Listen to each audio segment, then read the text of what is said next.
DJ Ferris. The Chicago, nigga. It's the real one. Hit me. Only one is pulling shit the fuck up. This is Sports Talk. The quarterback's coach, Clyde Christensen, meanwhile, had this to say about Tom Brady coming into the offense. And we thought this was really interesting. He said, I think what we'll see here is Bruce's offense, meaning the coach, Bruce Arians, with a Brady influence. Bruce wants to keep the offense the same. We did some good things last year. Tom has been terrific as far as saying, just tell me what you want to do. We're looking forward to seeing how he can influence the offense. He'll make it better. That's what the great ones do. He'll have some great ideas, so we're anxious to get his take on things. So, Diana, let's get to the bottom of this, because the offense that they ran last year, and obviously we know that the numbers on the interceptions they threw were huge. Actually, Mike Tannenbaum rejoins us here. Let me start with you, Mike T, because you were making this point in the meeting this morning, that Tom Brady is not a really good fit in the offense Bruce Arians has run in the past. Why is that? He knows how to get the football quick. He knows something right there. He's going to throw it away. He know. He been in this game 21 years.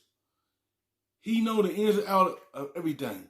He know the line that he have in front of him is okay, but he know how to adjust and he know how to get rid of the football. He's not going to hold the football that long. He's going to quick get it out. We know in Bruce Arians' offense, he like to air it out. But at the same time, Tom Brady know what to do.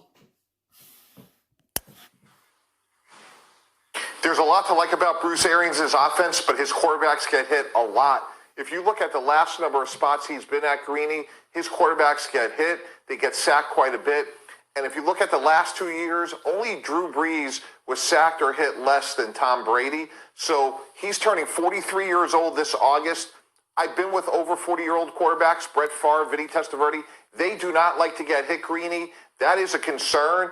And they'll have some time to work it out in terms of protections, who's hot, adjustments, things like that. But that is the number one thing they have to solidify is protection in Bruce Arians' offense. So what should we, Diana, what should we expect that offense to look like when they get on the field? Mike, I don't want to be dramatic here, but this seems insane to me. You're telling me you're going to take Tom Brady, who's been in the same offense for 20 years, and you're going to try to teach a new... They're not going to teach him.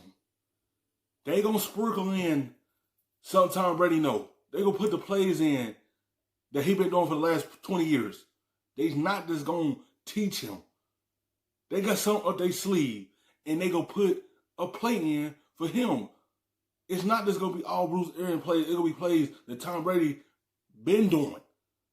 They're not just going to teach him the Bruce Arians offense. They is going to mix everything in that pot that fit everything that Tom Brady did for the last 20 years. Quarterback or a 40-year-old quarterback a new offense? Why teach him anything?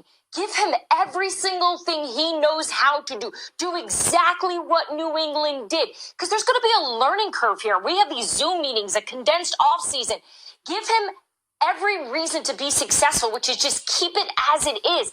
Tom Brady's arm strength is not what it is. When I talk to defensive coordinators who faced Tom Brady last year, they all say the same thing. He's skittish in the pocket. He doesn't have that patience. And if he doesn't have that protection, you know who's going to be out on the field? It's not going to be Tom Brady. It's going to be the backup, Blaine Gabbert. Remember him? So unless they figure out a way to make sure they protect him and do what Josh McDaniels did with Tom Brady, I think it's going to be hard for this team to be successful. You played with him at the beginning of his career, D. Wood. What do you think that offense needs to look like for him to be successful? He's clearly been working a lot with his teammates because he obviously has not been working on his golf game. So if he's out there, assuming we see him on these high school fields and all the rest of that, what do we expect the offense to look like, D. Wood? So, Greeny, I think you'll appreciate this, and Mike T was a part of this. In 2008, we traded for Brett Favre in training camp. And so when we brought in Brett Favre, we didn't ask Brett Favre to learn our offense. Brett Favre literally taught everyone to learn the West Coast offense. In the first couple of games, there was an adjustment period. But after we got... That's what they're going to do. Tom Brady going to teach them the plays that he did in New England, mixed in with Bruce Arians' offense. They not going to ask him to do a whole lot of their offense. It's going to be a split. It's going to be some Bruce Arians plays and some that he did in New England. Trust me, they not just going to have him learn a new offense. He gonna have some plays in there that he did. After we got past the first couple of games, Greeny, we were rolling. I mean, rolling to the point where we were 8-3, where we coming off back-to-back weeks where we beat New England in New England, and then we went on the road in Nashville and beat a Tennessee Titans team that was 10-0 at the time. So I think it's going to be something similar to that, where Tom Brady is going to bring his offense from New England that he's been in 20 years, and he's going to ask the other. That's what I'm saying. He gonna bring some of that to Tampa and have the players learn that with the Bruce Arians offense, so it could fit him.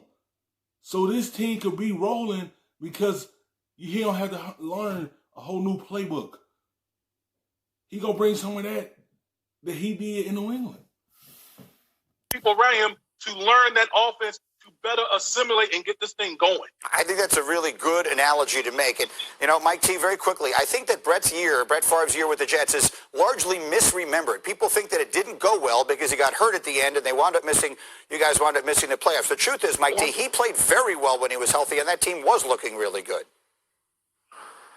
Yeah, that's right, Gree. And our thesis was we had a good team, and if we could just get better at quarterback, we like Chad Pennington, but to beat Tom Brady and the Patriots, we needed a better quarterback. Brett came in, played very well, got hurt, and went on to the championship games in subsequent years with Mark Sanchez. But, yeah, those were good teams. And just to go back to Brady for a second, this is a weird offseason for everybody, and we keep talking about Breeze and Peyton against Bruce and Tom on opening day. It's not a fair fight. It's going to take some time. I agree with D. Wood. It's going to take some time for this Tampa Bay offense to get rolling. Thank you for watching